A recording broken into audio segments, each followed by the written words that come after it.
Man, that sunset is gorgeous. Grill, patio, sunset. Hard to get better than that. Unless you're browsing Carvana's inventory while you soak it all in. Oh, burger time. So sit back, get comfortable. Carvana's got thousands of cars under $20,000 just waiting for you. I could stay here forever. Carvana, where car buying meets comfort meets convenience. Download the app or visit Carvana.com today. Grand Canyon University makes earning your degree possible with over 130 academic programs for traditional campus students, with more than 80 bachelor's programs offered online. GCU provides you with the personal support you need, from complimentary unofficial transcript evaluations within 24 business hours to scholarships, academic support, and your GCU graduation team, led by your own university counselor. Find your purpose at GCU. Private, Christian, affordable. Visit gcu.edu. The following program are pre-recorded. Talk of the Town on Super Talk 1270. Super Talk 1270, you're tuned to Talk of the Town. I'm Steve Bach along with Jason Spees. You can catch Jason with This Week in Energy, Sunday mornings, 10 a.m. right here on Super Talk 1270. And Jason, a lot has taken place this last weekend, my friend. Holy crap, it's been an interesting week, of course, with the Public Service Commission public hearing that took place. There has been, some allegations, some accusations, perjury under oath, flat out lying about individuals and conversations that never took place. And it sounds like common business practice in North Dakota now. It certainly does. And it's just the tip of the iceberg, I think. Last week we talked a little bit about it, and I made the comment that when I went back and I listened to the Public Service Commission meeting and some of the advertisements for the listening session that got rebranded several times, I made the comment that I predicted that you're probably going to see some attorneys get involved because of some of the comments and statements that were made. But now it's my understanding, Steve, that you've got some sheriff's offices doing some investigation, and you've got that word perjury now being thrown around. And so this is what I really think people need to understand is, and by the way, everybody, whether you're for this project, whether you're against this project, whether you're making money on this project, whether you've got land being impacted by this project, it's the lack of transparency and the amount of Bush League politics. And I don't know what else to call it, Steve, because it is. There are just Bush League politics being had here. And that's the issue. Most of the people I talk to, they're not even against carbon storage. They're not against carbon pipelines even. Some are, but some people are not against carbon storage or carbon pipelines. They're against unprofessional business. They're against unethical business, and they're against immoral business. And Steve, that seems to be what's happening here with many of these claims, is they're rooted in some sort of corruption or immorality. And to me, that's the bigger story in this, Steve. And you're exactly right. I mean, we've always had this perception in North Dakota about doing business and doing things the North Dakota way. And with what is allowed to come in with Summit Carbon Solutions and the way they're doing business, and I'll point fingers, it's at the behest of the governor's office. The governor's office is extremely complicit with all of this and how you don't do business in North Dakota. But when you start going back and looking, it's, is that a false narrative? Is it a false sense that we've got in North Dakota about, we've got to do it the North Dakota way, that's the right way? Does that exist? And how long is it not? Because you go back and start pulling the layers off the onion, and you've got some bad business practices that have taken place in North Dakota for quite a while now. Just, it's the way it's done business, but it's been behind closed doors. It hasn't been transparent. The foundation of what is taking place right now with a fly-by-night company coming in and bilking taxpayers. By the way, now it's bilking taxpayers on the front side, bilking taxpayers in the middle, and now bilking taxpayers on the backside, because as the sheriff's department is doing an investigation on perjury and somebody lying under oath at the Public Service Commission that's associated with Summit Carbon Solutions, who do you think pays that salary? Those are tax dollars that pays the sheriff's department salary. So they're screwing North Dakota taxpayers each way but Sunday. Oh, no, yeah, I'm going to include Sunday now. But my question to you is that a false narrative on the way we do North Dakota business? How long has that been going on? How long has that narrative been dead? Well, what they've done is they've changed the narrative. So North Dakota does business the way North Dakota does business. And the way that you've seen it happen, that's how North Dakota does business. Now, that's not the North Dakota you and I grew up with, Steve. No. That's not the North Dakota. In fact, the North Dakota that you and I grew up with had a lot to do with just basically following the 10 Commandments as your basic guidance and your rule, a Christian-based upbringing. And I don't say that to be religious or biblical or anything. I say that just to say the North Dakota that I grew up in took its value system from a Christian-based theology. So when you and I were in a store or you and I were conducting business, you could trust the person because thou shalt not lie. Thou shalt not commit adultery. Thou shalt not use the Lord's name in vain. How many Republicans have been profiting off of the Lord's name? Because, by the way, Steve, commandment number 4, thou shalt not use the Lord's name in vain, has nothing to do with swearing. It has to do with using the Lord to profit, using his likeness so you can personally benefit. How many Republicans in the state of North Dakota have said, God bless you? How many Republicans have used the 10 Commandments in order to advance their narrative? Senator Hoeven did it in the last election.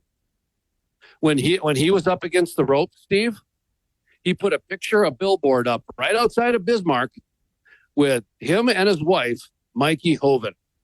Why would Senator Hoeven do that? Because he wanted to show he was a person of values. He was a person of character. So all of a sudden he brought his wife into the game. So now he's using his wife as a marketing chip to say, look at me. I'm a person of values. I'm married.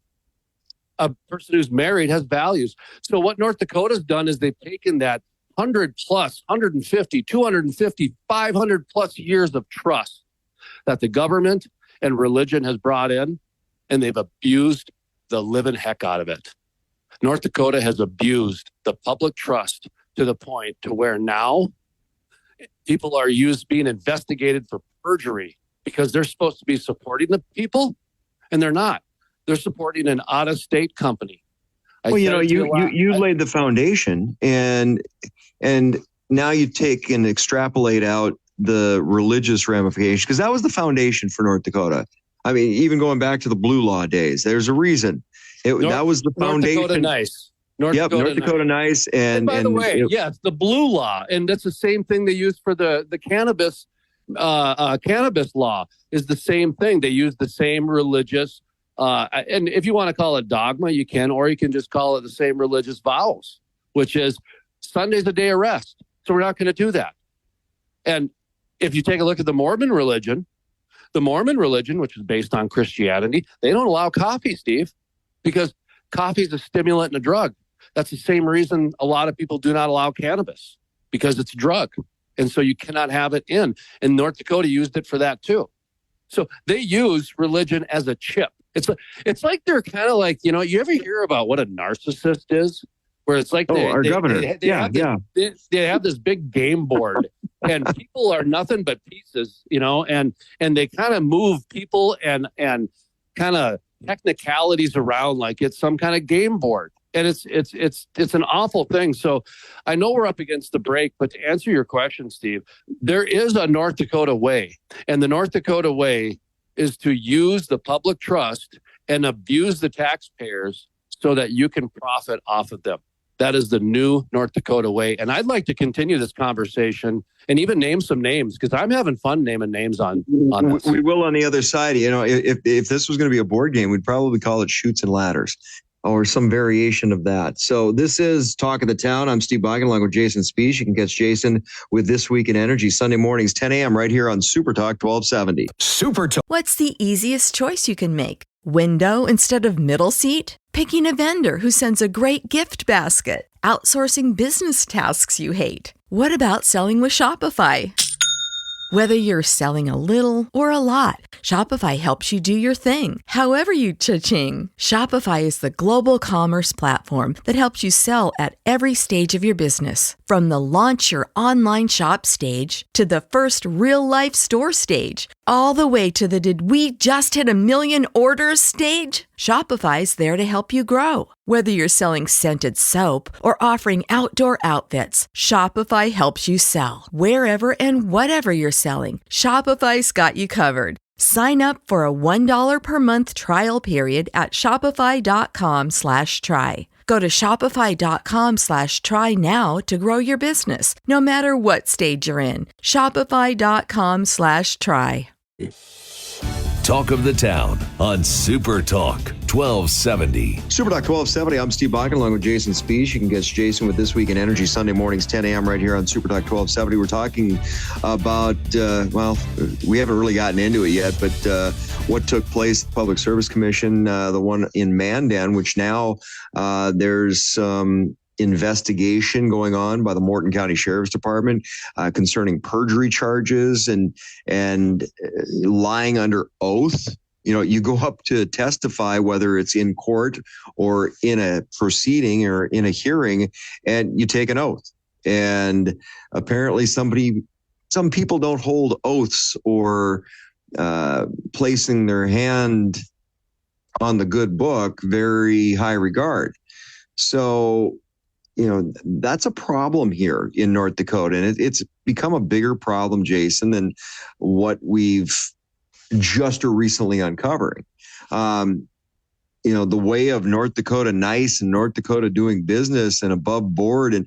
And I wanted to ask you, I asked you last segment, we didn't really get to it, but when did it go away? When did it change? Because all of a sudden I'm like, wait a minute. I started thinking back and it's been like this for a little while. It has. I mean, I didn't experience any of this stuff under Ed Schaefer by any means. I noticed the change with Senator Hoeven.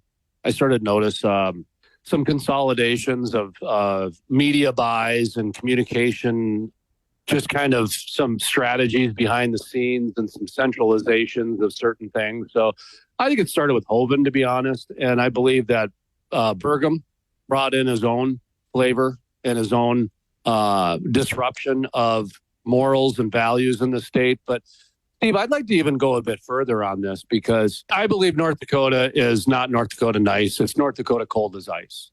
There's a passive aggressiveness now that is just ruthless. It's just ruthless. Like I said, there's a group that abuses their public trust. There's a group that uses the public trust that's been built for centuries by hardworking and honest individuals. Because you remember, Steve, there was a time when good business people did not go to the government, because the government is where unsuccessful business people went. And now what's happened is they've kind of gotten hijacked a little bit. And now the government is being used. It's being used for a lot of special agendas.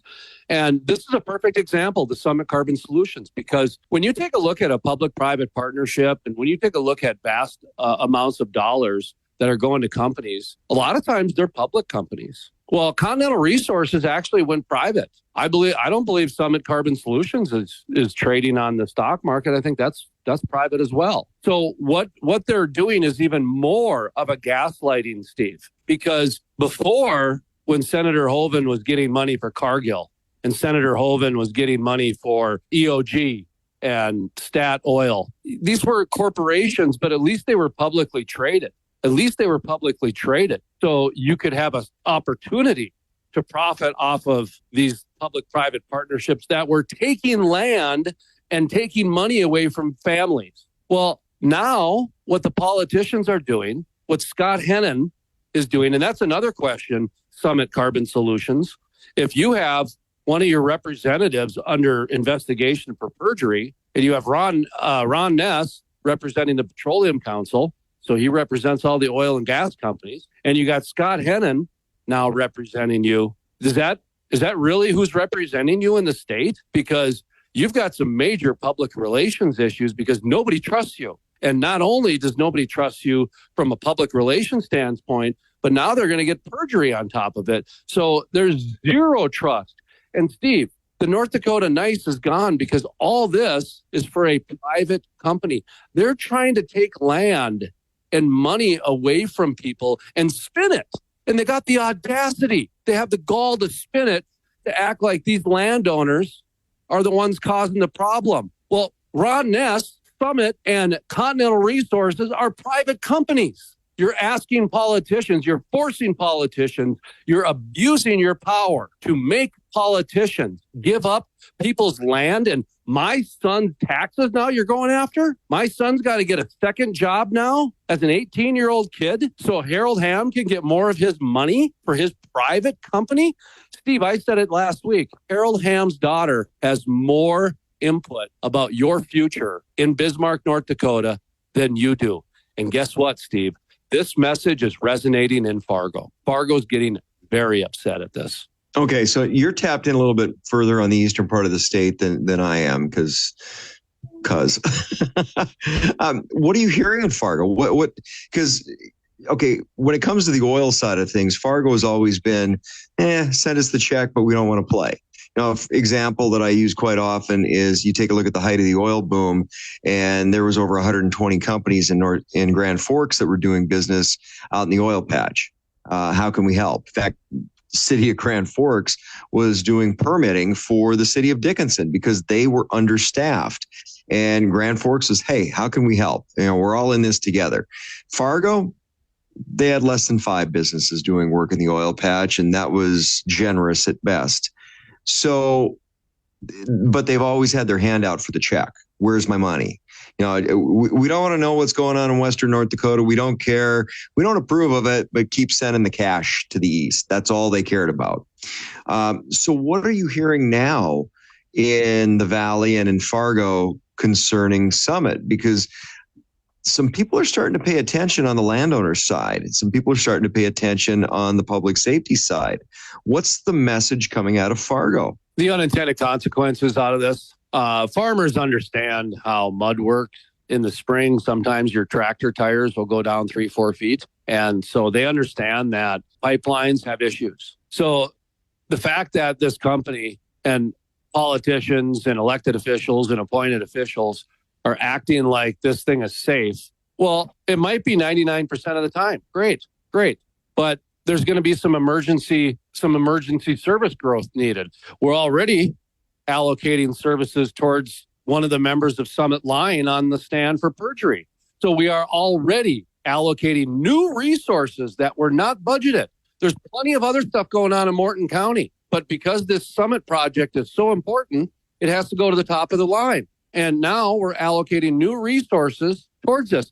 What do you think's going to happen, Steve? Once the mud comes and once some leaks come and once counties start getting these pipelines, they're going to have training. They're going to have new detection equipment. It's the communities that are picking up the bill. It's the communities that are having to volunteer their time. It's not Harold Hamm. No, he just profits off them. It's not Bruce Rasselsler. No, he just tells them what to do and profits off them. That's what Fargo's starting to understand, that this is a private company. This is not a publicly exchanged company. No, these are several private companies taking land and they're taking taxes from single parents and children trying to make it in today's economy.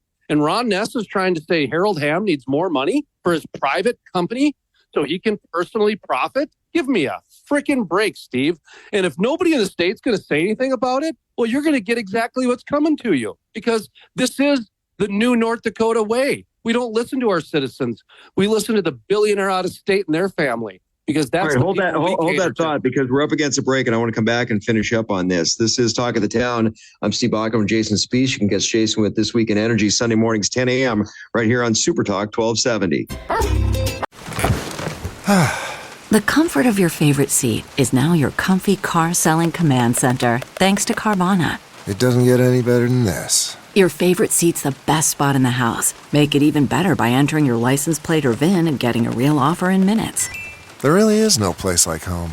And speaking of home, Carvana will pick up your car from yours after you finalize your offer.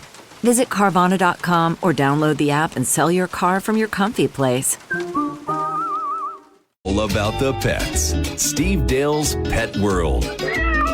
Saturday afternoon at 4 on Super Talk 1270.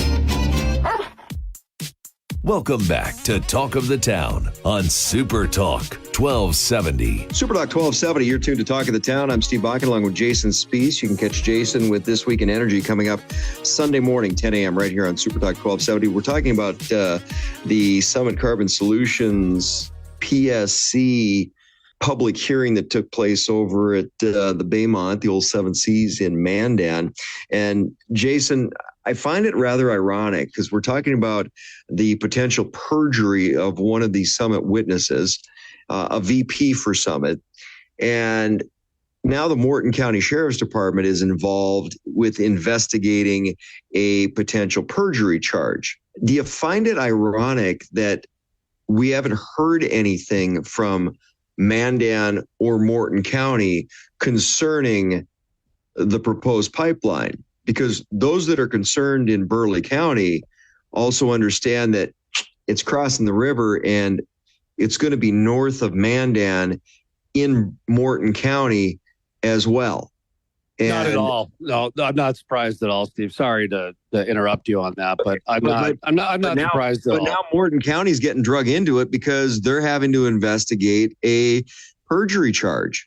Well, I hope for the people of Morton County that their elected officials and appointed officials are more honest than the ones out in some of the other counties out in western North Dakota, because I can tell you after reporting on Bakken oil and gas related news over the last 12 years, I've had sheriff's departments, public information officers direct me to the oil company's PR team for information. Public information that police departments are supposed to have. The police departments have directed me to the oil companies. So it wouldn't surprise me to hear stories about how the police department is working with Summit on this, because when you bring in big companies from out of state, they buy off your local officials. And we've seen that. They buy off your local law enforcement. And I've seen that and so have others in the oil fields, to where a lot of the policemen and policewomen, they don't work for the people. They work for the companies first. They don't hide that at all. Anybody who denies it, they're lying. And they know they're lying. And I'll show the emails if I have to. I think it's interesting that it's happening. How much is going to be real? I don't know. This is the perjury one caught me off guard, because that one could stick. That one could get some outside attention, Steve. And if you get some outside attention on certain things within the state, you might, it might happen. But to me, I think this is more examples of how North Dakota, the people have lost their way. Because if this is what they want representing them, if they really want somebody going out on a public airwave and calling landowners that are asking for government people to do their job and asking a private company for more safety information because the pipeline is going to be on their property, if they're comfortable with having their spokesman go out and call them dapple jihadi and having them called domestic terrorists, then North Dakota is changed. And it's really time that people know about it. People should know about it, because Fargo should know that Harold Hamm has more say in their future than they do. They're the ones paying the taxes. Do you find, you just mentioned taxes, and I was going to go there. Do you find it ironic that so you've got taxpayers and landowners in North Dakota that are asking for help from their public officials, and there's been very few that have stepped up. Jeff Magrum, Sue Ann Olson, couple of the representatives from District 8 that have stepped into that fight. Jeff Magrum, especially, last legislative session, sponsoring some 8 bills to strengthen property rights and property land ownership. There's very few that are standing up and doing what they're tasked with doing. But do you find it interesting that when you've got the taxpayers, you've got the landowners asking for their state officials to step up and help them because they're in a position where somebody's going to take away their land, somebody's going to take away their rights for their land, and then the state doubles down and uses their own tax dollars against them in that fight that they were asking for some help with. That's the new North Dakota. That scares the hell out of me. Well, it should. It should. Because that has been going on now repetitively and repeatedly for over 5 to 6 years now on a very upfront, in-your-face, open basis. North Dakota has a serious ethical problem, and they don't care. They don't care. Doug Burgum will go on national TV and tell, who's that guy, that Todd guy? Who's the Todd guy that you watch? Yeah, Chuck Todd. Chuck Todd. He's not on that program anymore. He stepped off, so he's doing some different stuff. But yeah, Burgum was on there, and he says he's never lied before. Really? You're divorced, man. You're divorced. So you lied to God. You lied to your wife. You're screwing around. Whatever. Well, that's your value system. Take a look at Drew Wrigley. Cheats on his wife when she's undergoing cancer treatment. North Dakota has serious value problems. You got Holmgren up in Grand Forks getting awarded the champion of energy, and the FBI and Homeland Security investigate him for child pornography. And Senator Hoeven's like, hey, let's not rush the judge here. I mean, it could be a rumor. Really? You got Homeland Security and the FBI investigating a guy for child pornography. And by the way, I do believe that he can't use a computer now as part of that deal that ended up with him. So there are so many examples where North Dakota has lost their way from ethical standpoint, from what I grew up with, Steve, I grew up that, you weren't supposed to lie and cheat and steal. And, you weren't supposed to have affairs on your wife. You weren't supposed to have state-sponsored sex parties. That's another thing I think the people on the east side of the state probably should know. All the state-sponsored sex parties their dollars go to. That's another thing, Steve, that doesn't get talked about. How many of these appointed people have their job because of certain things that are supposedly illegal but are okay in Nye County, Las Vegas? I mean, I don't know about you, Steve, but I don't want my tax dollars going to state-sponsored sex parties. Do you? No, not at all. Jason, hold that thought. This is Talk of the Town on Super Talk 1270. Super Talk. Man, that sunset is gorgeous. Grill, patio, sunset. Hard to get better than that. Unless you're browsing Carvana's inventory while you soak it all in. Oh, burger time. So sit back, get comfortable. Carvana's got thousands of cars under $20,000 just waiting for you. I could stay here forever. Carvana, where car buying meets comfort, meets convenience. Download the app or visit Carvana.com today. Talk of the Town on Super Talk 1270. Super Talk 1270, you're tuned to Talk of the Town. I'm Steve Bakken along with Jason Spies from The Crude Life. And This Week in Energy, catch This Week in Energy Sunday mornings, 10 a.m. right here on Super Talk 1270. No, who knew, Jason, that Epstein Island was actually in North Dakota? I'm wondering if that's in Sakakawea or Devil's Lake somewhere. Well, it only makes sense. We have so many people in Club Weinstein here that Epstein would also make and people, we're not joking. We're not joking. In fact, sex trafficking is up in the state. Pornography is up in the state. This is not like us being bitter. No, these are like serious observations that your elected officials are ignoring. And worse yet, they're profiting off of it. They're profiting off of other people's diseases and other people's misery. And I think it's disgusting. And I get it that, I'm the buzzkill. Oh, look at me trying to take away their fun. Well, it's not very fun for other people on the end of that abuse. Somebody who's on the receiving end of the abuse from the state of North Dakota, it's not fun. All right. I want to shift gears a little bit because we've been talking about, Summit Carbon Solutions, of course, and what's coming out of that public hearing that the Public Service Commission had over in Mandan. And now the Morgan County Sheriff's Department is doing an investigation on potential perjury charges. Where that goes from a law enforcement perspective and what they can and cannot prove. And although I've talked to an individual that has actually stood up and said, no, we did not have that conversation in any way, shape, or form. So that person for Summit had lied under oath. Okay, so I want to shift this gear a little bit because we were talking about some different pieces. What we have to remember, and we're talking about ethics in North Dakota and the way of doing business in North Dakota Nice. What we have to remember is this is a private company. And what has gotten lost in a lot of the testimony and a lot of the hearing with the Public Service Commission is the fact that Summit, as a private company, is trying to gain common carrier status. That's, to me, is the difference. And you don't get common carrier status as a private for-profit business that is looking at lining the pockets of its investors rather than doing a project for the greater good or the community good, or a project that's going to benefit the greater number of people.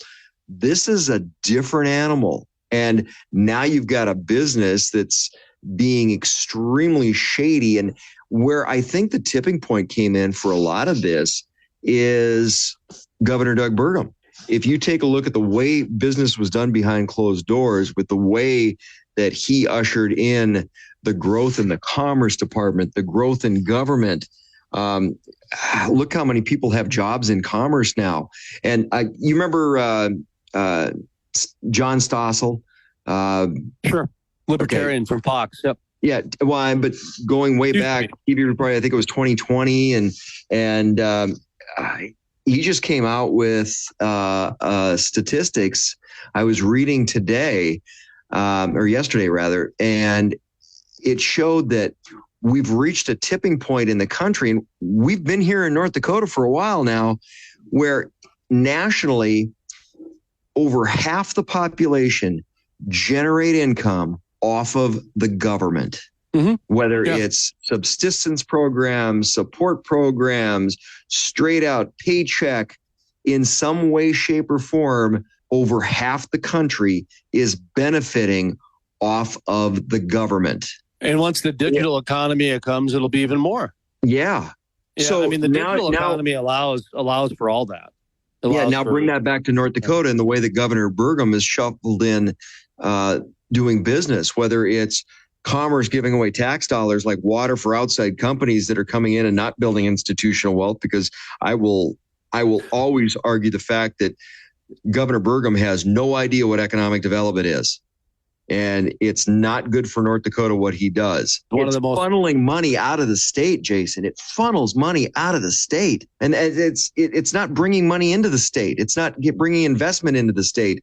And institutional dollars are going to stay here. So I got a problem with that. But you take a look at those government wages, the Commerce Department, the growth there. We've spent time on this before with what Kevin O'Leary has done in handing over gobs of money to him so he can make more money off of North Dakota. The state gives him money through the Commerce Department so he can make more money off of North Dakota taxpayers and North Dakota citizens. How the hell does that work, Jason? It shouldn't work in my world. It should not work in North Dakota. The North Dakota Commerce Department is the most destructive agency in North Dakota. They've destroyed more jobs than they've created. And Doug Burgum uses it as a weapon, and he knows it, and he knows it. Senator Hoeven uses it as a weapon, and he knows it. They use it in order to advance their personal interests, and they use it to stop others from advancing their family interests. It's used as a weapon, and people, at least on the east side of the state, are seeing this more and more now. I think you saw an article come out on Commissioner Teagan about how he's been abusing his position to direct money to his family. Well, we've been talking about that for years because he has been doing that. And he's another one that uses the Bible in order to advance his marketing. Okay, but now look at what happens if Tammy Miller is elected governor and Teagan is the lieutenant governor. Mm-hmm. We're talking about doubling down on crap that doesn't work now, that doesn't benefit North Dakotans now, unless you're in a very small elite club. Oh, and by the way, you better be funneling that money out of the state, not keeping any of it in here, because if it's here, we're going to figure out how to get it from you. So an extension of Governor Burgum for 4 more years, we can't afford it. We cannot afford that in North Dakota. Not unless you keep getting money pumped in from the feds. But keep in mind, Steve, that's what North Dakota grew up on. For every dollar that these North Dakota Republicans sent in with their taxes, they got $1.80 back. North Dakota is a farm state. It's not an entrepreneur state. It's a farm state. How many companies have come out of North Dakota in the last 15 years? Seriously, name one oil and gas company that's been successful out of North Dakota. Creedence out of Minot? No, they've had to restructure and reshuffle and do a couple of things. But they're down in the Permian now. But they're down in the Permian trying to right. But that's company. Kind of our thought and sold out. Right. Yeah. So MBI. And now, by the way, Harold Hamm apparently needs money from the state. So is his business is Harold Hamm having financial trouble? Is that why he's showing up to all these meetings because he needs cash? Like seriously, I mean totally serious here. Because if he's not even profiting off the Bakken, then what the heck are we doing, Steve? I was reading an article. I was reading an article this week too about how all the oil companies are having to figure out other places to invest because they've got too much cash. That's what I'm saying. I mean, when every oil company is swimming in cash and they're making record profits, and Harold Hamm wants his private company to get tax dollars so that he can go start a new venture. Are you kidding me? Yeah. That's what North Dakota's done. North Dakota, hey, Steve, North Dakota has turned Harold Hamm into a professional panhandler. That's what North Dakota has done. Well, apparently that's now the North Dakota way. We're up against a break. I know you've got a great interview coming up next hour. Jason, always a pleasure, my friend. This Week in Energy, Sunday mornings, 10 a.m. right here on Super Talk 1270. Welcome to May 1st on the National Day calendar. Today, we're delving into an American twist on a long-celebrated holiday and revisiting the first rhymes many of us ever heard. May Day has been celebrated for centuries worldwide as a traditional spring holiday. But in the USA, May Day took on a new significance in the late 19th century. It became associated with the labor rights movement following the 1886 Haymarket Affair in Chicago, where a rally supporting an 8-hour workday turned violent. May 1st was later chosen as the date for International Workers' Day by the International Labor Movement. While the traditions have evolved over time, today's May Day continues to be a day of celebration, and in some cases, a day of worker solidarity and protest.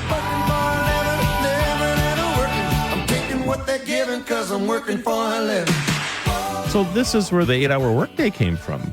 Which I think if we just stuck in there a little longer, we could add 6-hour workdays because these 8 hours sometimes kind of long. It requires that extra cup of coffee in the afternoon, I guess, right? It does. Yeah. And I like having more time with you. So I'm okay with the 8 hours. Okay. From historical movements, we shift to timeless tales. Mother Goose Day honors the traditional nursery rhymes and stories that have delighted children for centuries. From simple counting rhymes to tales teaching moral lessons, these short, rhythmic stories are our first introduction to the magic of literature. Today, let's return to these beloved tales and pass down the joy of these enduring rhymes to the next generation. Now ye augur, pray for mercy from Puss in Woods. All-time favorite Mother Goose story.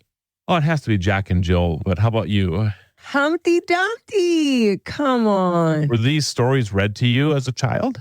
Yes, of course in school, but then I used to sing them all the time. Do you still listen to nursery rhymes, Marlo? Well, I like anything that rhymes, actually. Yeah, why not? I'm LaToya Johnson.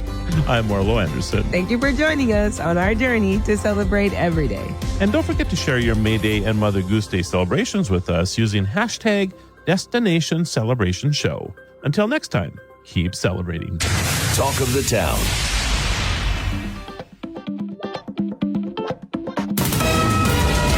KLXX Mandan Bismarck, a Town Square media station, broadcasting from the View Community Credit Union studio. Apply. What's the easiest choice you can make? Window instead of middle seat? Picking a vendor who sends a great gift basket? Outsourcing business tasks you hate? What about selling with Shopify? Whether you're selling a little or a lot, Shopify helps you do your thing, however you cha-ching. Shopify is the global commerce platform that helps you sell at every stage of your business. From the launch your online shop stage to the first real-life store stage, all the way to the did we just hit a million orders stage. Shopify's there to help you grow. Whether you're selling scented soap or offering outdoor outfits, Shopify helps you sell. Wherever and whatever you're selling, Shopify's got you covered. Sign up for a $1 per month trial period at shopify.com/try. Go to shopify.com/try now to grow your business, no matter what stage you're in. Shopify.com/try. News, talk, and sports for Bismarck Mandan. Super Talk 1270. Portions of the following program are pre-recorded. Welcome back to Talk of the Town on Super Talk 1270. Welcome back to Super Talk 1270's Talk of the Town. My name is Jason Spiess. Thank you, folks, for joining us here today. Up next, it's time for the Carbon Conversation. This week, we have a conversation with Jared Walker of Carbon Vert. He was involved with one of the very first major carbon projects in the globe off the continent of Australia. After that historic project, he went on to do many more over the past 20 years, and recently a carbon capture on-site and storage in Illinois. Before we get into the carbon conversation with Jared Walker, I do want to preview next week. We have Jody Johnson, the CEO of Red Trail Energy, the very first carbon sequestration capture on site out in North Dakota. That's next week right here on Talk of the Town and the Carbon Conversation. Now, Jared Walker joins the Carbon Conversation. Jared Walker is with Carbon Vert. Let's head over to the Zoom line. Jared Walker with Carbon Vert on the line with us. How are you doing today, sir? Doing well, thank you. So let's talk about the carbon management business. It's kind of interesting because I'm not sure how you refer to it, given your background where you've been very immersed in it. And it's interesting from the 5,000-foot view. I've been calling it the carbon management business for a couple of years. And I just saw a press release for Oxy, formerly Occidental, and Occidental Petroleum is now kind of being known as a carbon management company. So anyway, how are you doing? How long have you been in the carbon management business? And do you call it the carbon management business, I guess? We call it many things. CCS business, carbon management, it works just fine. I think that entails a lot of what we do. So that surely makes sense. I've been in the carbon world in some form or fashion for 2 decades now. My first project at a very small pace was in 2003 in Australia. I was part of the Barrow Island LNG plant project there. Did you say the Barrow Island? Barrow Island, Barrow. Yeah, it's an island off the coast of Australia where they have a LNG plant, and they are currently sequestering their CO2 from that LNG plant. Okay. I was in the early stages, I was part of the characterization team who went out there and helped them drill their characterization well when I was with Schlumberger.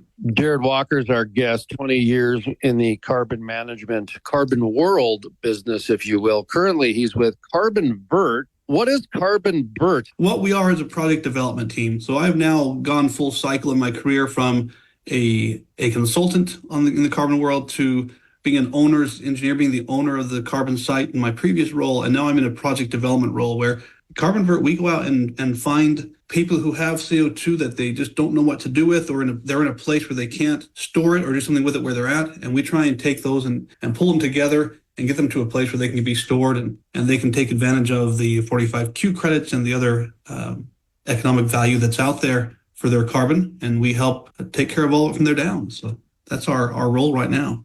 I have a very basic naivete question, and it might be so basic, I don't know if you can answer it. But when I look at the world of carbon, there's LNG carbon, there is biomass carbon, there's oil carbon, there's coal carbon, there's ethanol carbon. There's all kinds of different, carbon, it's a building block of life, if you will. And so because it's so vast and because there's so many different emitters of it, how is it that either you or the government or companies can zero in on different forms of it and try to sequester it, capture it, et cetera, et cetera? It just seems so much like the Wild West out there.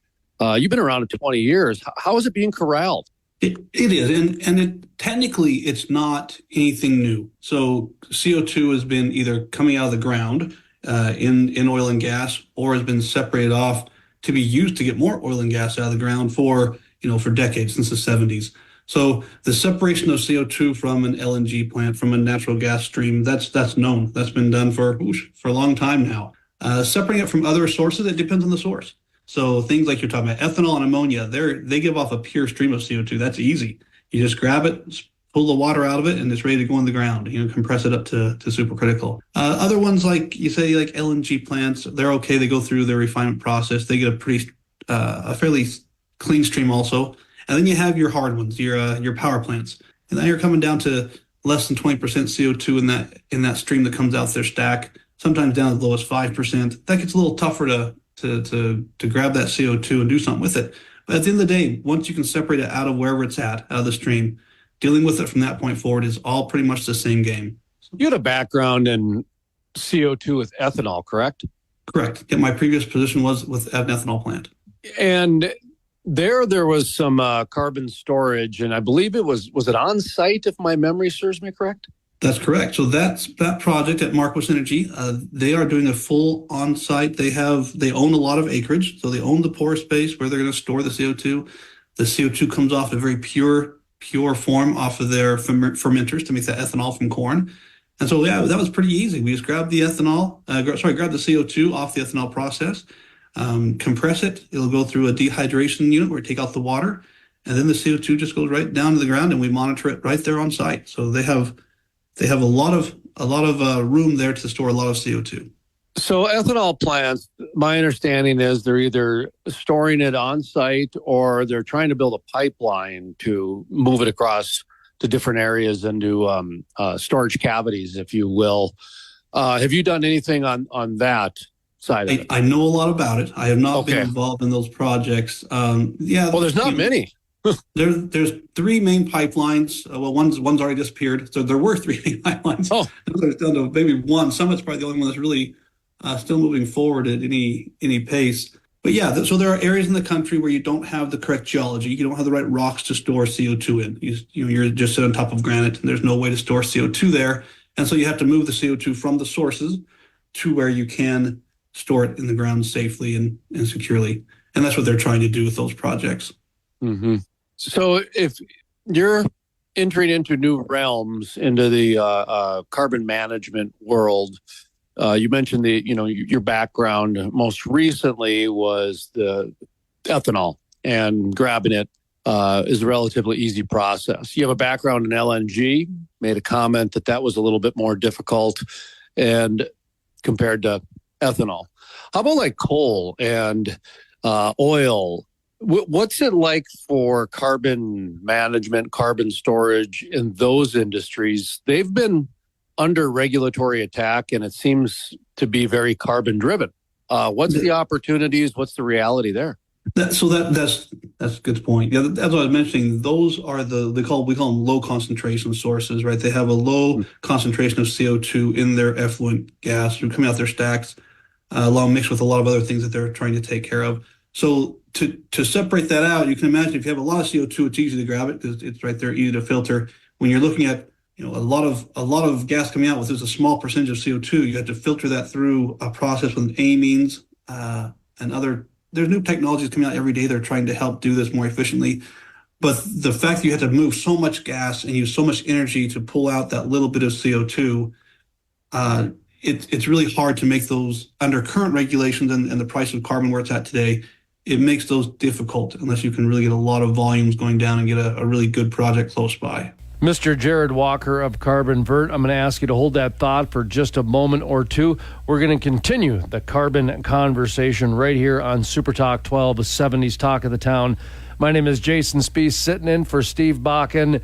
You're listening to Super Talk 1270's Talk of the Town. Super Talk. America. We are endowed by our Creator with certain unalienable rights: life, liberty, and the pursuit of happiness. At Grand Canyon University, we believe in equal opportunity, and the American dream starts with purpose.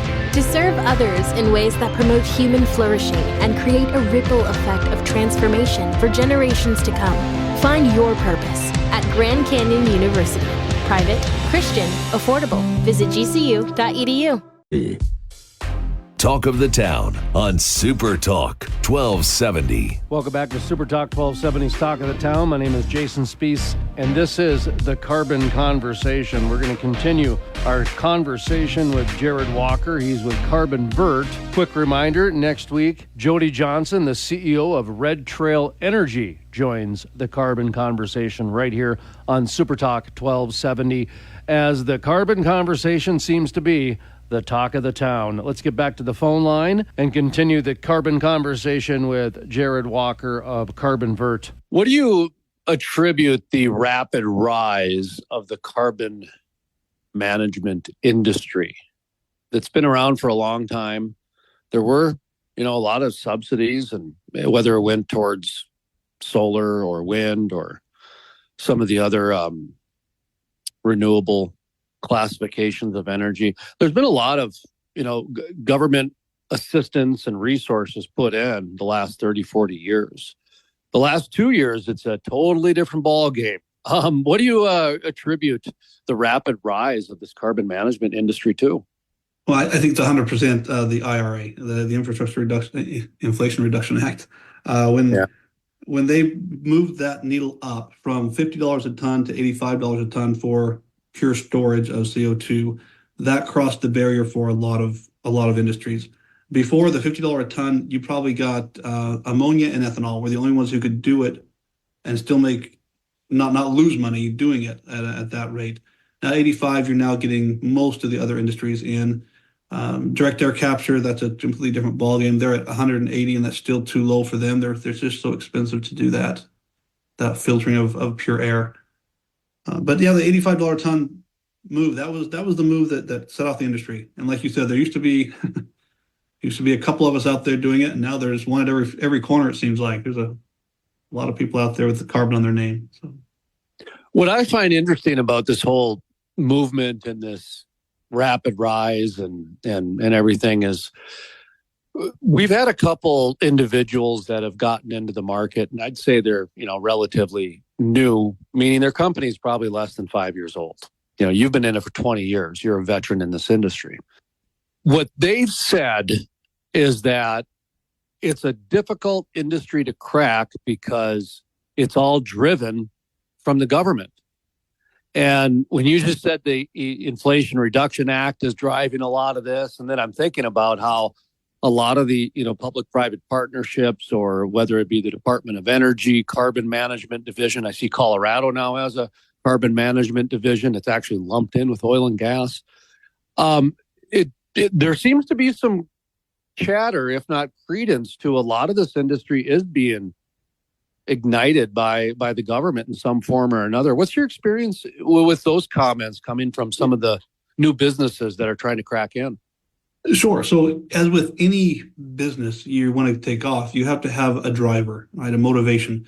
Before there was a small industrial need for CO2. There was the enhanced oil recovery market, which was quite small, and they got most of their CO2 from natural pools of CO2 under the ground.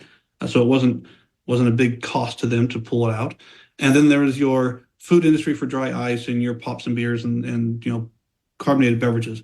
But that is such a small percentage of the actual CO2 that's out there that market alone could not drive the capture of CO2 from all of these different sources. And so, yeah, the government did have to step in. It had to be a carrot or a stick. They've tried the stick in other instances, the SOX and NOx.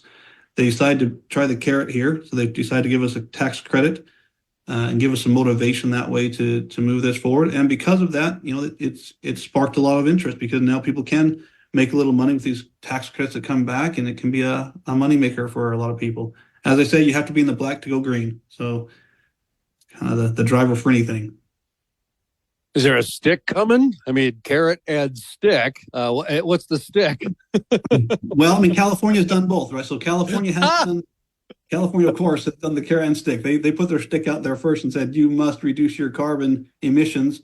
and they said, and here's our carbon market. And they have a completely separate market for that. They actually have a trading scheme where people can grab CO2 by the ton and sell it to someone else who needs it. And it's a bit of a mess, but they do have the stick. They have the bottom, the threshold, and then they give you the perk on top if you can do it better.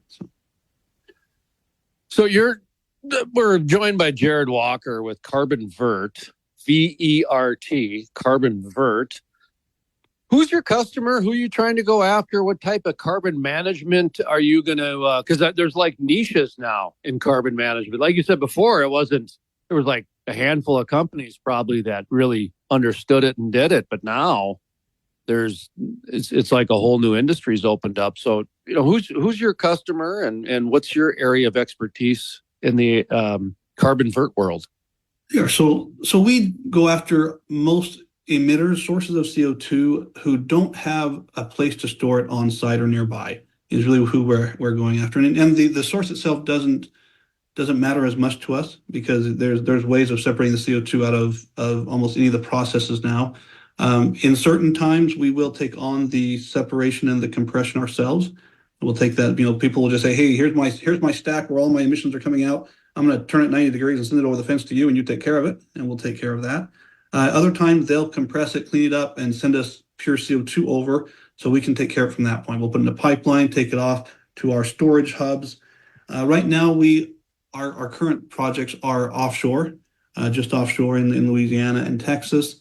So that's a nice area to be in because there's a lot of the NIMBY, right? Not under my backyard type of mentality out there where everyone wants to do something nice, but just not near me. And so if we go offshore a little bit, we can get it under the ground where no one's nearby. We can still safely store it, monitor it, and it just makes it a nicer area for everyone. There's a lot of room out there too, a lot of room where no one's doing anything. So that's kind of our play. We take it and we get paid to store it and monitor it, transport it, and it's sometimes even compress and clean it up. Mr. Jared Walker of Carbon Vert, I'm going to ask you to hold that thought one more time. We'll continue the carbon conversation right here on Super Talk 1270's Talk of the Town in just a moment. Want to mention one more time that Jody Johnson, the CEO of Red Trail Energy, will be joining the carbon conversation next week right here on Super Talk 1270's Talk of the Town. If you'd like to join the carbon conversation online, visit us on Substack, thecarbonconversation.substack.com. That's thecarbonconversation.substack.com. My name is Jason Spees, sitting in for Steve Bakken on this carbon conversation segment of Super Talk 1270's Talk of the Town. Apply. Man, that sunset is gorgeous. Grill, patio, sunset. Hard to get better than that. Unless you're browsing Carvana's inventory while you soak it all in. Oh, burger time. So sit back, get comfortable. Carvana's got thousands of cars under $20,000 just waiting for you. I could stay here forever. Carvana, where car buying meets comfort, meets convenience. Download the app or visit Carvana.com today. To Talk of the Town on Super Talk 1270. Welcome back to Super Talk 1270's Talk of the Town. My name is Jason Spees, sitting in for Steve Bakken during this carbon conversation segment here as we continue the conversation with Jared Walker. Quick preview, next week, Jody Johnson, the CEO of Red Trail Energy, will be joining the complex carbon conversation. I threw the word complex in there because at times the carbon conversation can become complex. And when I think of complex, of course, you think of politics. And oftentimes when you're talking about carbon sequestration, carbon pipelines, energy transition, if you will, politics does come up. Jared Walker with Carbon Vert, I wanted to ask you a little bit about some political leanings when it comes to the complex carbon conversation. Not in my backyard. That was what was mentioned in the North Dakota Energy Transmission meeting from one of the regulators. They felt that some of the objection for the pipeline that's going through North Dakota was NIMBY, not in my backyard. Yep. And that, of course, is, that becomes a political statement and that sort of thing. But at the same time, there's a history with wind turbines. There's a history with coal. There's a history with, well, anything that's going to take out your sunset and your sunrise and that sort of thing. So where I'm from on the east side of North Dakota, west side of Minnesota, NIMBY always came up with wind turbines. Didn't matter. And hog plants, that was another one, hog plants. Nobody wanted to be near a hog plant. So you're finding out that is starting to be the case in some of these carbon management projects, or is that mostly just some of the sources, if you will? Well, you see it with the pipeline. They've already killed one pipeline. And the problem is that, the whole NIMBY is the same way. If you don't see value for what's going on, especially when it comes to the government taking your land or enforcing themselves, which a lot of people do not care for, you have to see value there. You have to say this is for the greater good of everyone. And if you don't believe that's what's going on is for the greater good of everyone, then, you're going to push back against it. And there will always be people who will make up safety concerns or other concerns where there probably isn't as big a risk as they would like you to think. And that stirs a lot of this up. That's the one thing about the future. Nobody's wrong. Anybody can speculate and project and predict and have fear. But, it's how you choose to interpret the fear or the future is up to you. And so that's why sports shouting and political talk shows do so well. You're just talking about the future all the time. My favorite is, this is really noticeable during the NFL draft season, is when you listen to I call them sports shouting, the guys who just try to, I'm more right than you about whether Brett Favre is a better Packer or a better Viking, that type of guys. Right, yeah. And what's interesting is this during the draft time, and it's really accelerated since COVID because everybody and their cat has a podcast. In fact, Will Ferrell's most successful podcast is by Ron Burgundy, and he's not even a real person. So that just shows you how that world works. But these individuals who just research online and then they pass it off as fact, and they talk about how Bill Belichick's going to draft this person and Andy Reid's going to draft this person and Jim Harbaugh is going to draft this person and the Chicago Bears are going to draft this person. And then when they're wrong, they actually spend a week trying to spin it why Andy Reid was wrong and why the Chicago Bears were wrong. They get so caught up and invested in their own spin and their speculation that they don't understand the reality. And so a lot of that I do believe is carbon related because there are some issues down in, Sartell? What's the name of that town in Mississippi where they had an incident? Yeah, I don't remember the name of the town, but I know the incident you're talking about. I always say Sartell, but that's a suburb out of Minneapolis, and that's my cousins live there, so I get mixed up. And then there's Sulphur, Louisiana. They just had a carbon leak as well. You do things on site. Have you? Is that a preferred method? I know there needs to be a certain geology underneath. Talk to me a little bit about how you have to have a couple things lined up in order to do what you're doing. Because isn't that right? You're doing on site, and the geology needs to be okay underneath. That's correct. So the on site, as my previous project, the on site geology has to be right. So there's a couple things you have to look at. Number one, you have to be deep enough that the CO2 stays in a supercritical form. You take CO2 in an air form, it's in the air, and it's about 1 ton, about the size of a swimming pool, Olympic-sized swimming pool. You compress it down to that liquid phase, that fluid phase, and it's about the size of a bathtub. So your space savings is tremendous just to compress it up there. So you have to have something deep enough that the pressure in the earth is above 1,200 psi. That's usually about 2,600 feet in the ground. The other thing you have to have is a rock that will accept it. So a sandstone. You go to the beach, you pick up some sand, you can dump water in it runs through. Same thing happens on the earth. There's sand down there. You can push CO2 and it just sort of flows into it. And then above that, you've got to have a rock that's going to hold it in place. So that's your seal. And that's usually a shale, clay-bound thing. It's like, all your plates that are fired clay, they're meant to hold water and hold fluids. So the same thing. You have a great big piece of sandstone, and above it you have a piece of clay that holds it in place, and then that allows that CO2 to go in there and percolate into that sandstone and stay there indefinitely. Has there ever been a spill, a leak? Has there ever been a leak on site? In my mind, when I was a kid, I remember there was a theory with the dinosaurs where there would be certain, burps or cracks in the earth where some CO2 would come out, and then the dinosaurs would walk along and all, they would just collapse and right there on the spot. you're talking 2,500 feet down in the surface, down in the Earth's surface, and that sort of thing. That would take like an earthquake or a sinkhole that you didn't know about underneath the deal. So, has there ever been like an incident where it's cracked up and I call it a carbon burp. Has there ever been a carbon burp on these on-site places? Oh, not on the on-site places that there are very few out there actually doing this right now, correct? So there's not, but the technical work that has to go in before you put a project in is immense. The EPA and these class 6 wells, the type of well you need to inject CO2.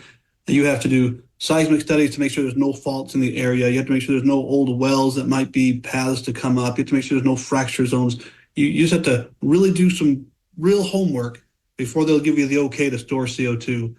So that's why it hasn't happened. Now, in the past, okay, you talk about the Mississippi, that was actually a pipeline. That was a landslide where, Earth actually moved and broke it. So that wasn't really the pipeline's fault.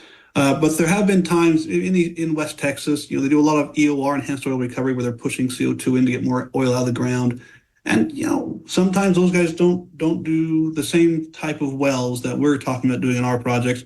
And there has been times when CO2 will come up not through the well, not through cracks in the earth or anything, but just through the wells. And they'll have to go out there and stop it and go in there and plug it off some cement, and it's all good. They can fix those fairly easily. So that's the only real, leak problems you've ever really had in the industry. Nothing major, nothing big. Jared Walker of Carbon Vert, thank you very much for your time today in this complex carbon conversation known as the Carbon Conversation, right here on Super Talk 1270's Talk of the Town. My name is Jason Spees. I've been sitting in for Steve Bakken during this complex carbon conversation today. He'll be back next segment with his own carbon conversation. Stick around. My name is Jason Spees. Going to hand the baton off to Steve Bakken right here on Super Talk 1270's Talk of the Town. What's the easiest choice you can make? Window instead of middle seat? Picking a vendor who sends a great gift basket? Outsourcing business tasks you hate? What about selling with Shopify? Whether you're selling a little or a lot, Shopify helps you do your thing, however you cha-ching. Shopify is the global commerce platform that helps you sell at every stage of your business. From the launch your online shop stage to the first real-life store stage, all the way to the did we just hit 1 million orders stage. Shopify's there to help you grow. Whether you're selling scented soap or offering outdoor outfits, Shopify helps you sell. Wherever and whatever you're selling, Shopify's got you covered. Sign up for a $1 per month trial period at shopify.com/try. Go to shopify.com/try now to grow your business, no matter what stage you're in. Shopify.com/try. 1270. Welcome back to Talk of the Town on Super Talk 1270. Super Talk 1270, you're tuned to Talk of the Town. I'm Steve Bakken along with Lori Hintz from Beck News. You can go to becktv.plus. Follow all the latest with Summit Carbon Solutions' proposed CO2 pipeline. Lori, you got a brand new, we just heard the clip. You got a brand new segment up there. You got a lot into 3 minutes. I tried my best to try to get it into, and it was 9 hours put into 3 minutes. But it was some of the most amazing things that I heard. Working some magic. It was, you learn how to be concise. Anyway, so James Powell was one of the... Right. COO of Summit Carbon Solutions. And the interesting part about his testimony was when it came time for attorney Derek Broughton, who is the Northwest landowners attorney. He is landowners for the Bismarck area, and also he's the Emmons County intervener as well. He's the Emmons County attorney. His counsel, he is phenomenal. The guy loves his country, loves property rights, and he is so good at getting the answers he wants, and he's very methodical and slow about it, and it's fascinating and thoroughly enjoyable to watch because he is very thoughtful. So he kind of, you can hear it a little bit in the clip that I used in my story earlier. If you go back and listen to it, he gets James Powell, who is the COO, basically to explain that by using the courts, he can get property rights. So he just walked into it. It was unbelievable. Now, to be fair, Derek Broughton was the only one who was an attorney there. There was Zach Pelham, who is... Well, until Chad Moldenauer showed up. Until he showed up. Space, That's true. That you're all right about that. But he was the only one. So normally Randy Bakke is the Burley and the Bismarck attorney, who is the one who is the Bismarck landowner guy, right? He was not there because they scheduled this when the Bismarck interveners could not be there. So that is why you hear things about a technical hearing. So this notice of technical hearing, and I referenced it in the end of that story saying that they hadn't given that date. Since that time, they have actually put out the notice of technical hearings from the Public Service Commission, and they put that out late Friday afternoon. And it came out, and it says a technical hearing is scheduled to begin May 28th. At the Bryn Hill Hoagland Room at the State Capitol. A technical hearing is scheduled for May 29th. At the Pioneer Room at the State Capitol. The next day, again, 8:30 in the morning. A technical hearing is scheduled for the 30th of May at 8:30 a.m. in the Pioneer Room again. A technical hearing then is scheduled to begin on June 3rd, and that is at 8:30 a.m. And that is a Monday, I believe, and that's in the Pioneer Room as well at the State Capitol. So they have scheduled 4 of these technical hearings, and it says the issues to be considered in those hearings will be addressing the proposed route adjustments and supplemental filings and deficiencies noted in the Commission's August 18th order, which is the one that, of course, denied the siting. So those will be heard. This is the case number. If you want to see any information about what's going on with the case, it's very easy. There are over 538 different items on the docket already, which was more than DAPL had. And this case number is PU-22-391.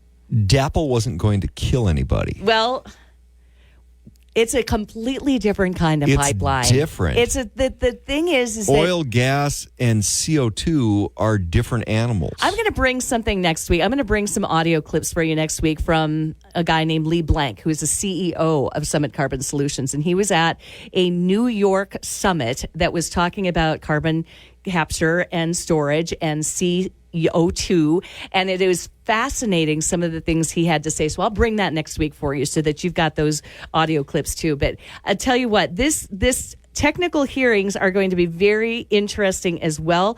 Burleigh County filed a request for a technical hearing on April 9th, and then the next day, the April 10th date, landowner interveners filed a request for a technical hearing, and so these are being granted as well by the Public Service Commission because they had scheduled these dates of these hearings and the Bismarck people could not be there. So they picked a date, unfortunately, where there were other extenuating circumstances for the attorneys to be able to be there. So, that's where I kind of throw this out a little bit because so within the court system, and attorneys have multiple cases, and the court works with them to make sure that the judge's schedule, the court schedule, the attorneys on the prosecuting, the defense side, all those schedules mesh, and they make a lot of accommodations for that. Public Service Commission made no accommodations for this. And the reason that the court system does that is so that there's due process. There's no due process here if you're not making those considerations. Well, they did great with Derek Broughton's help. I will tell you that in this case, there were 18 total people who spoke as witnesses at this Summit Carbon Solutions Public Service Commission public hearing that was on April 22nd. Okay, I want to wrap up with Powell before we get into some of these, because some of these other giving testimony were rather impressive. Very. So before we go on, I want to talk back to Powell. Okay. So basically admitting that by manipulating the court system, you can steal somebody's land? It was really telling when Okay, now if you're a conspiracy theorist or not, and I tend not to be, but with what's going on with the 30 by 30 and land the 50 grabs. by 50 and the World Economic Forum and their globalist agenda and the affront to private property ownership and private property rights, and we're seeing some of that with this. Correct. It's hard not to extrapolate some things. But unlawful taking of land through the court system because they found a loophole, or you've got liberal judges that are buying into some of that. I'm still wondering about common carrier status. Thank you very much. Well, at the end of the day, we still need to go back to that where this is a private company, because I don't think a lot of people have enough conversation about the fact that this isn't a public use, a public company, publicly traded. This is a club. This is a private business that is privately trying to generate a lot of revenue off of somebody else. Yep.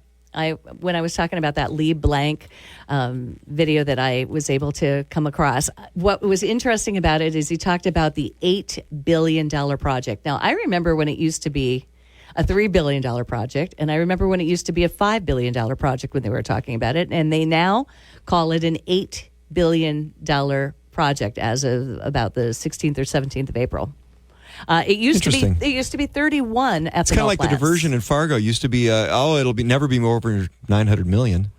It used to be 31 ethanol plants from 5 states, and now it's 57 ethanol plants from 5 states. So things have changed even in the last year that I've been covering this, just in 1 year. All right, when we come back from the break, I want to talk about the next one up in your little clip, Representative Brandenburg. Yes. And he made a statement in there that I want to flesh out a little bit. This is Talk of the Town on Super Talk 1270. I'm Steve Bachman along with Lori Hintz from Beck News. You can go to becktv.plus, P-L-U-S, and find all the latest with Summit Carbon Solutions' proposed CO2 pipeline. This is Talk of the Town on Super Talk 1270. This is Ag Issues with Neil Roberts. Welcome to another edition of Ag Issues. Our guest this week is NDSU forage specialist James Rogers from the North Central Research Extension Center. And James, let's talk alfalfa in this report. The alfalfa weevil could be problematic this year. Scouting will be key here, correct? Yes, Neil. So alfalfa in the last week has really begun to green up, and one of the early insect pests that we have with alfalfa is the alfalfa weevil. And normally we have adults that begin to emerge between May and June. They lay eggs, and then it's the larvae that really are pretty devastating to our crop. This year, normally we don't have alfalfa weevil eggs that overwinter, but because it was such a mild winter, we may have alfalfa weevil eggs that have overwintered, and we may have larvae coming out a little bit earlier than we normally would. So be on the scouting for that. All right, good stuff, James. And hey, we'll have more on alfalfa when we come back. Tesla, keeping it real tour.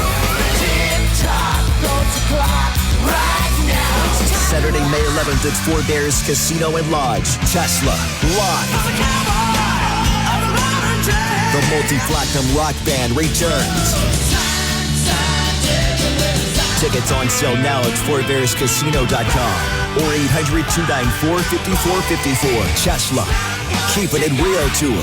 Fun buses available.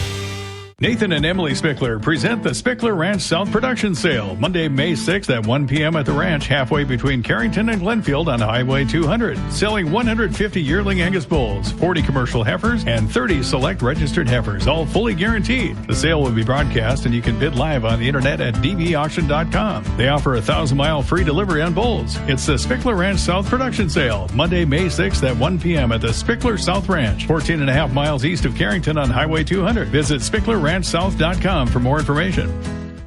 Talking alfalfa today with James Rogers on Ag Issues. And James, alfalfa establishment is important. Tell us more. Alfalfa is the queen of forage crops, and springtime is also a time for establishment. So hopefully by now, if you are considering establishing alfalfa, you've already got the variety selected, you have your soil fertility checked, and some things like that. One thing, make sure that you don't overlook is herbicides that may have been used on that ground previously. Make sure you don't have any soil residual herbicides that could interfere with that alfalfa establishment. All right, good stuff, James. And that brings this report to a close. Until next time, I'm Neil Roberts. You've been listening to Ag Issues, brought to you in part by the Spickler Ranch South Production Sale, by Four Bears Casino and Lodge, by Newtown, North Dakota, and by Bremer Bank. Contact Bremer for your ag banking solutions.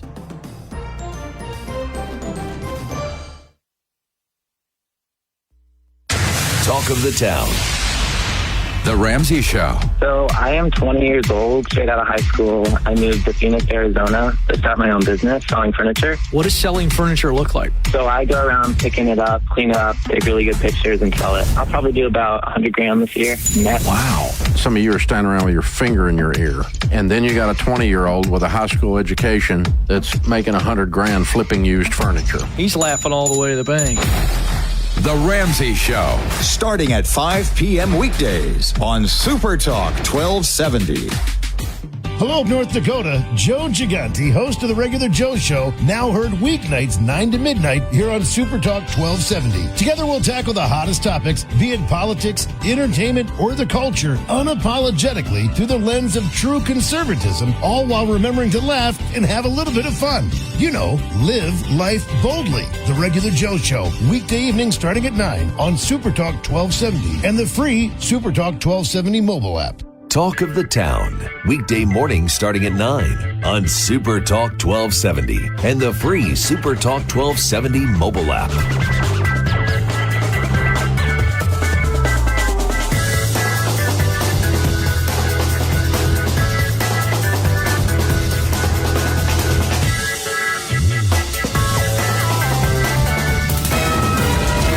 KLXX Mandan Bismarck, a Town Square media station, broadcasting from the View Community Credit Union studio. What's the easiest choice you can make? Window instead of middle seat? Picking a vendor who sends a great gift basket? Outsourcing business tasks you hate? What about selling with Shopify? Whether you're selling a little or a lot, Shopify helps you do your thing, however you cha-ching. Shopify is the global commerce platform that helps you sell at every stage of your business. From the launch your online shop stage to the first real-life store stage, all the way to the did we just hit 1 million orders stage. Shopify's there to help you grow. Whether you're selling scented soap or offering outdoor outfits, Shopify helps you sell. Wherever and whatever you're selling, Shopify's got you covered. Sign up for a $1 per month trial period at shopify.com/try. Go to shopify.com/try now to grow your business, no matter what stage you're in. Shopify.com/try.